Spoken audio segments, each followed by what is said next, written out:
سب لوگ خیریت ہوں گے. پھر سے آپ کا سواگت ہے میرے یوٹیوب چینل میں ہدایت اسلام میں. میں آج قرآن کی سورہ عنکبوت کی آیت نمبر 8 اور 9 کو ترجمہ پڑھوں گا. آپ کے سامنے رکھتا ہوں تو شروع کرتا ہوں. سورہ عنکبوت کے آیت نمبر 8 میں اللہ تعالیٰ فرماتے ہیں کہ ہم نے ہر انسان کو اپنے ماں باپ کے ساتھ اچھا سلوک کرنے کی تاکید کی ہے. اللہ تعالیٰ فرماتے ہیں، یہ خود اللہ تعالیٰ فرماتے ہیں. اور ہاں، اگر وہ یہ کوشش کرے کہ آپ میرے ساتھ ایسے شریک کر لیں جس کا آپ کو علم نہیں، تو ان کا کہنا نہ مانیں. تم سب کو لوٹنا میری طرف ہی ہے، پھر ہر اس چیز سے جو تم کرتے تھے تمہیں خبر دوں گا. اللہ تعالیٰ کہتے ہیں، اللہ تعالیٰ کی ماں باپ کی خدمت تو کرو، لیکن آپ جب کو سر کا حکم دیتے ہیں تو آپ انہیں کہنا مت مانو.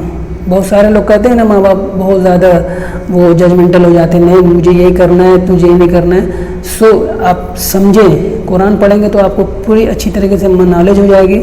اپنے پیرنٹس کو بھی آپ سمجھا سکتے ہیں.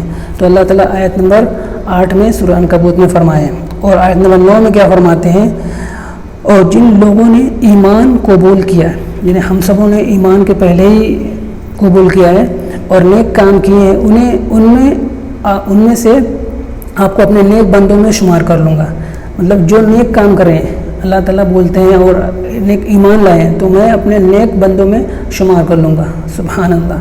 اور میں اس کی تھوڑا تفسیر میں پڑھ دیتا ہوں تو اچھی سے آپ لوگ کو سمجھ میں آ جائے گا کہ قرآن کریم کی متعدد مقامات پر، ہر مقامات پر اللہ تعالیٰ نے اپنی توحید و عبادت کا حکم دینے کے بعد، اپنی اطاعت کرنے کے بعد، حکم دینے کے ساتھ ساتھ والدین کے ساتھ حسن سلوک کی تاکید کی ہے، جس سے اس کی امر کی وضاحت ہوتی ہے کہ ربوبیت اللہ واحد کے تقاضوں کے صحیح طریقے سے وہی سمجھ سکتا ہے اور انہیں ادا کر سکتا ہے.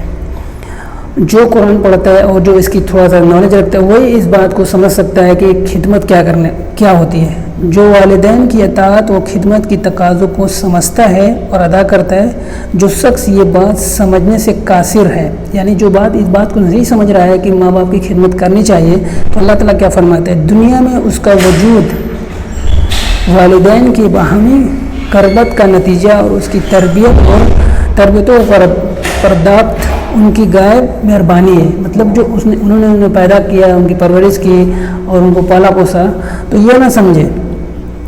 اور اس کا سبقت کا سمارا، مطلب ان کا اتنا بڑا کرنے کا ان کا ہاتھ ہے. اس لیے مجھے ان کی خدمت میں کوئی کوتاہی نہیں کرنا چاہیے. جس بندے نے یہ سوچ لیا مجھے چلنا سکھایا، مجھے پیشاب کرنا سکھایا، مجھے بولنا سکھایا، تو وہ کبھی ماں باپ کی اطاعت نہیں کرے گا. خدمت جو ہے کبھی بھول کے مطلب کرنے نہیں سوچے گا، ہمیشہ کرتا رہے گا خدمت. تو اس کی خدمت میں کوئی کوتاہی نہیں کرے گا، کوئی لاپرواہی نہیں کرے گا، سرتابی نہیں کرنی چاہیے. وہ یقیناً خالق کائنات کو سمجھنے اور اس کی توحید و عبادت کے تقاضوں کی ادائیگی سے بھی قاصر رہے گا. یعنی جس نے ماں باپ کی خدمت نہیں کی، اللہ تعالیٰ خود فرماتا ہے کہ وہ مجھ سے قاصر رہے گا، مجھ سے اسے کوئی بات نہیں ہونی چاہیے.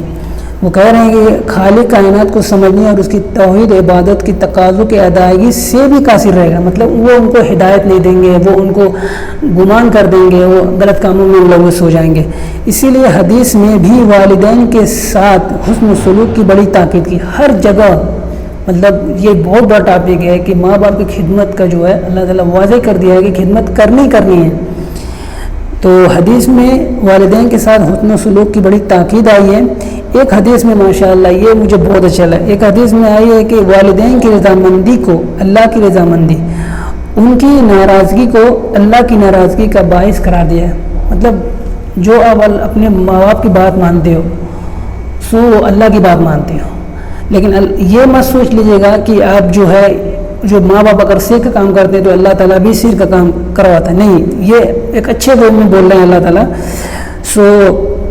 اللہ کی نافرمانی میں کسی کی اطاعت نہیں ہے. اگر وہ غلط کام کر رہے ہیں تو غلط کام میں اللہ تعالیٰ کی کوئی اطاعت نہیں ہے. ان کی ناراضگی، اللہ کی ناراضگی میں کسی کی اطاعت نہیں. اگر اللہ ناراض ہے تو کوئی بھی کچھ بھی بول رہا ہے، کتنا بھی عالم ہو، وہ کچھ بھی، تو آپ کو اللہ کی بات ماننی ہے.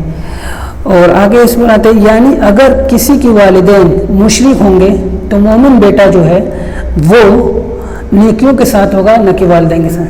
جزاک اللہ خیر۔ آئی ہوپ آپ کو میری باتیں سمجھ میں آئیں گی۔ میں چھوٹی چھوٹی اس لیے کرتا ہوں تاکہ آپ کو سمجھ میں آئے، کیونکہ بڑی ویڈیو کوئی دیکھتا نہیں ہے۔ سو میرا مقصد یہی ہے، ایک چھوٹے چھوٹے آیت کو پڑھنا اور اس کا تھوڑا تفسیر بتانا، سو آپ کو اچھے سے ٹھیک سے سمجھ آئے گا۔ تو چلیے پھر کسی نیکسٹ آیت میں ملیں گے انشاءاللہ۔ تب تک کے لیے گڈ بائے اور جزاک اللہ خیر۔